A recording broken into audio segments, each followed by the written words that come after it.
శ్రీమాత్రే నమః.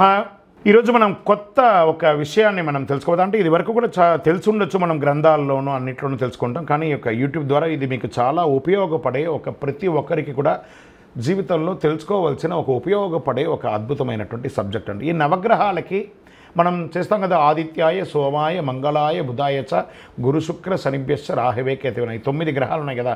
ఈ 9 గ్రహాలు ఎవరు, వాళ్ళ తల్లిదండ్రులు ఎవరు, వాళ్ళ నక్షత్రాలు ఏంటి, వాళ్ళ యొక్క రాశి ఏంటి, వాళ్ళ వర్ణం ఏంటి, వాళ్ళ వాహనం ఏంటి, వాళ్ళకి ఇచ్చే నైవేద్యం ఏంటి, వారికి అధిపతిగా ఉన్నటువంటి నక్షత్రాలు ఏంటి, వాటి గురించి మనము ఇప్పుడు తెలుసుకోబోతున్నాం. ఇంకా శని భగవానుడు, శని ఈశ్వరుడు, శని అనకూడదట వారిని, శని ఈశ్వర శబ్దం కలిగిన వాడు.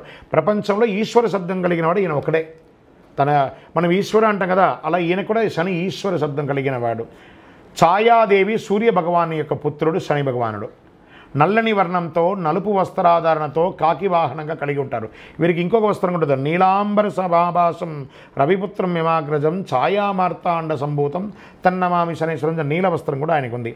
శనిదేవుని అందరూ తిడుతూ ఉంటారు, పాప నాకు శని పెట్టాడు, వాడికి అర్ధాష్టమ శని, నాకు 7.5 శని, నాకు కంఠ శని, నాకు జన్మ శని. శని అనకూడదు, శని ఈశ్వరుడు. ఆయననే మనల్ని మనిషిగా మారుస్తున్నాడు, మనలో చాలా అద్భుతాలను కలిగిస్తున్నాడు.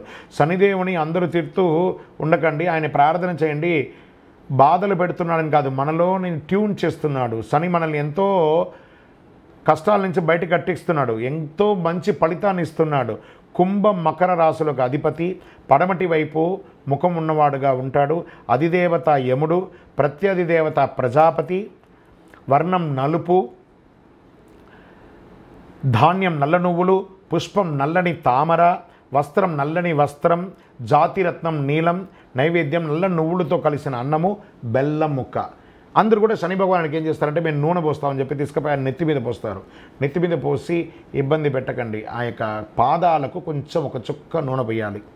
మళ్ళీ వెంటనే శని భగవాన్ని ప్రార్థన చేస్తే కాలు కడుక్కోవాలండి, లేదా తల మీద స్నానం చేయాలండి అనే ఒక పుకారు ఉంది. దాన్ని నమ్మకండి. అలా ఏ శాస్త్రం చెప్పలేదు. ఏ దేవుడైనా నన్ను మొక్కిన తర్వాత కాలు కడుక్కో అప్పుడే నీకు మంచి జరుగుతుందని చెప్తాడా? మరి అలాంటప్పుడు దేవాలయంలో ఆ నవగ్రహాలు పెట్టి శని భగవానుడికి నూనె పోయమంటారా? ఆ దేవుడికి కాలు కడుక్కోవాలంటే ఆ దేవుడు గుళ్ళోనే ఉండకూడదు కదా. అలా కాదట. మనం తెలుసో తెలియక నూనె పోస్తుంటాం కదా, ఆ నూనె అంతా కానీ ఆ ఫ్లోర్ మీద వచ్చి ఉంటుంది కదా, మీరు దాన్ని తొక్కి గుడి అంతా ప్రదక్షిణం చేస్తే చిన్నపిల్లలు పెద్దవాళ్ళు జారి కింద పడతారు. కాబట్టి ఆ నూనె పోసిన తర్వాత కాస్త కాలు కడుక్కోండి, మీ నూనె అంతా పోతుందని చెప్పారు. కానీ ఈ శని పట్టేసుకుంటుందని ఒక ప్రాబల్యం ఉంది, దాన్ని మర్చిపోండి. శని ఈశ్వర శబ్దం కలిగిన వాడు. ఆయన ఎంత తీసుకుంటే 1000 రెట్లు తిరిగి ఇచ్చే ఏకైక దేవుడి ప్రపంచంలో ఎవరైనా ఉన్నాడంటే శని భగవానుడే. వారిని ప్రార్థన చేయండి.